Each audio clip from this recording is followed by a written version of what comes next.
Tandem Nomads, episode 51. Hello, Nomad Nation. Welcome to Tandem Nomads, the weekly podcast show for expat partners, where you can find great inspiration and tips to build your portable career and thrive in your global nomadic life. I am your host, Emel Deregi. During the summer, I will share with you the episodes best of from season 1 that I organized by theme for each week. This week's theme is dedicated to topics related to being a global nomad. Like, for example, adapting to new cultures, building a sense of home, especially when moving regularly from a country to another, and dealing with some of the challenges that come with it.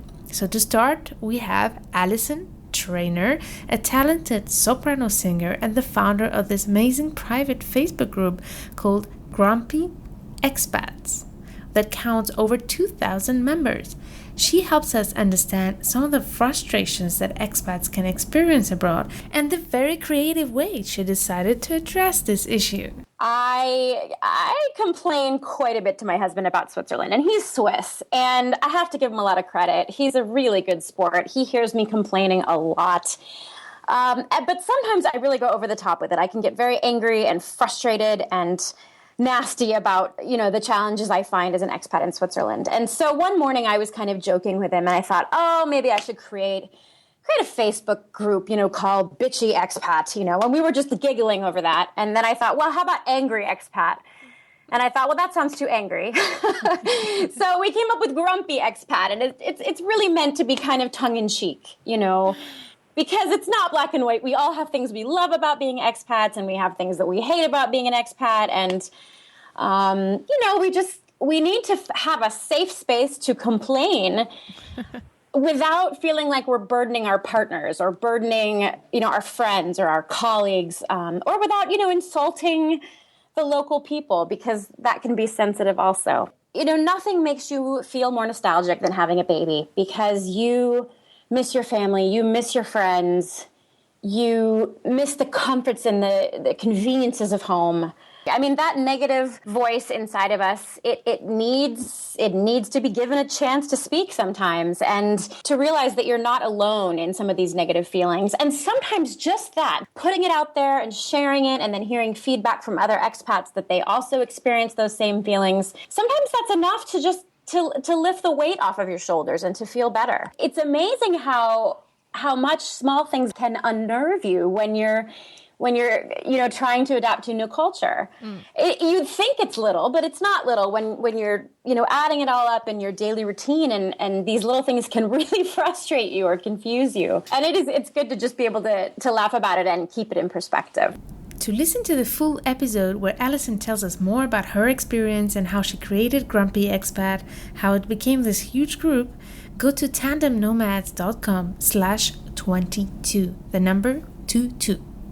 We have now some extracts from Clara Wiggins, a global nomad who lived across 5 continents and 11 countries. Among many things, she is the author of a great book that I read and I really love and I highly recommend. It's called Expat Partners Survival Guide. As she has researched the topic of culture shock for her book, I asked her to help us define this term, culture shock, and give us some guidance and tips on how to deal with it. With culture shock, one of the things that you're losing your old identity, you're losing your old home, you're losing your friends, you're starting anew. Generally, I would say it's about sort of adjusting to a different way of life, and along the way, all the bumps that go with that. So all the frustration that you get when things don't work the way you expect them to work. And that can have quite an impact on how you feel about your new country. I think it's very, very normal to get very angry with your host nation. And find fault with just about everything, even the most easygoing of nationalities. And again, that will gradually lessen as you get used to the way things are done. I think the most important thing is to recognise it for what it is and to read up on it if you can, because I think if anyone asked me for advice, that would probably be the number one thing I suggested, is just to understand what it is that you're going through, and that actually it will probably happen. But while it's happening, it's not like your whole life is awful. You'll have that period of frustration, but hopefully you'll also have some good times as well. It's so important to find out and to understand that, and to understand why people are like they are. Yeah. or at least try to. I suspect I could live here for years and not fully understand it. But also always to remember you're a guest in this country. I think it's so, again, very important to think, okay, at the end of the day, it isn't my country and it's not my culture. And I might not like the way things are done, but actually that's, just the way it is, and find a way to let off steam. If you feel that you are getting angry, then, find a way to go to the gym, go for a run, scream, join a group, join a club, do something where you're actually doing stuff together with other people, so that's something that you can bond with. And if you can't find anyone to talk to, go online. There's lots of forums, there's lots of great groups that that you and I are both members of, where we know that other people will understand what we're saying. If this what you thought was culture shock is not getting any better, and you feel like your mood is getting lower and you might be sliding into some sort of depression, then I would suggest talking to somebody, getting professional help if necessary, because again, you're very isolated often from your normal support networks. But there are now more and more counsellors who work online with expats, and it's always worth seeking somebody out. Yeah. So don't be afraid to use them. Clara Wiggins shares with us many more great tips in the episode 4 to identify a culture shock and help us deal with it. She also shares with us her own experience with culture shock in the different countries where she lived, so don't hesitate to listen to the full episode on tandemnomads.com/4, the number 4. And now we have the interview with Naomi Hathaway, who is the founder of Eighth and Home, a housing company for expats around the world. She is also the founder of the movement I Am Triangle, a Facebook group that counts over 5,000 members, and that keeps growing every day. The group is designed to bring comfort and sense of belonging to those who traveled far from home and don't feel home anymore once they come back. I think what's really so important is that when you go to a new place, whether you have children or you're traveling alone or you're, with a partner, is to really kind of walk into the situation with your hands open and your heart open, to just not only reach out to people to see what advice and support they can give you, but what you can give to someone else also. And I think that was what really got us through, was our community of people.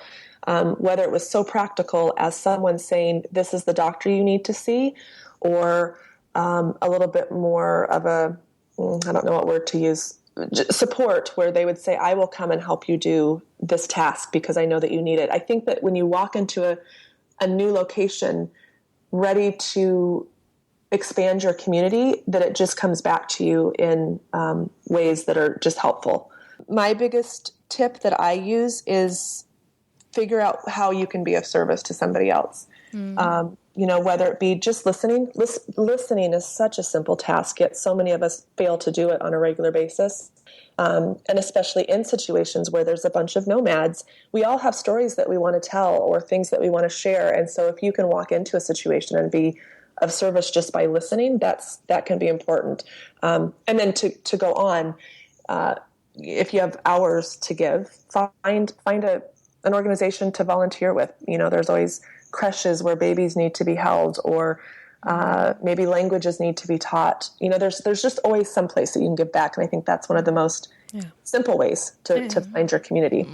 I think that home really is defined as that place, wherever it may be, and it doesn't even have to be physical, where you feel loved by someone, you feel able to do the things that you were put on this earth to do, and you're surrounded by cheerleaders, people that will build you up and encourage you to go out and do the things that you're meant to do.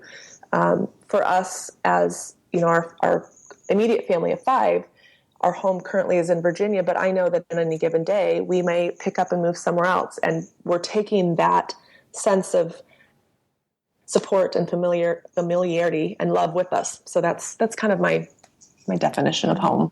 The world is small, and we have more things in common with each other than we think. And it goes back to just being a listener and finding those common points is important. And I think that it can be more powerful than we think if we sit next to somebody, say hi, smile. You never know what small act of kindness might make someone's day. I love Naomi's positive energy and great sense of wisdom. She has many more stories and insights to share on the full version of this episode. And she also shares with us her experience as an expat partner, and it's very interesting, and I definitely recommend you to check out this episode on tandemnomads.com/ And now, last but not least, here is a little glimpse on my conversation with Alison Cavator, a TCK, a global nomad, and the founder of Global Living magazine. We discussed the specificities of having a global living lifestyle, if actually we can call it a lifestyle, and why do expats tend to stick together no matter which country they go to, although their expat friends may also be from different countries. I think there's also really just like a deep-seated understanding between expats. There's just something about them that it's a little harder to find with a local, whether it's a local American or a local Parisian. Mm-hmm. It is possible to blend into the communities, but I definitely think there's, like you said, a expat nation that we sort of created our own culture. I think it's definitely an identity. A lot of us, when people say, "Where are you from?" I don't say I'm American. I say, "Well, so I identify with being from all over the place. Most of the expats that I speak to, it's always like, "Well, we'll be here for about 2 years, and then who knows? We'll go somewhere else." And they're always looking forward, and they're always, embracing their past, but always looking for something new to explore. And I think it is something that is ingrained in us, this like thriving for transition. It's really something we crave at some point. Once we've done it a few times, or if we had a really great experience, or maybe even if not, maybe, some people don't have great experiences moving abroad, but they want to try it again. I think that's great. And I think that's something we should encourage. I was also asking Alison about her fascinating background and the great story of how she created Global Living magazine. You can find out more about it on tandemnomads.com/26, the number 26. Nomad Nation, I hope that you enjoyed this little glimpse on Global Nomads insights in Tandem Nomads Best of series. Next week, we will focus on inspiring inputs for TCKs, for TCK parents, but also from TCKs themselves. So stay tuned to turn the challenges of relocation into great opportunities for you and your world.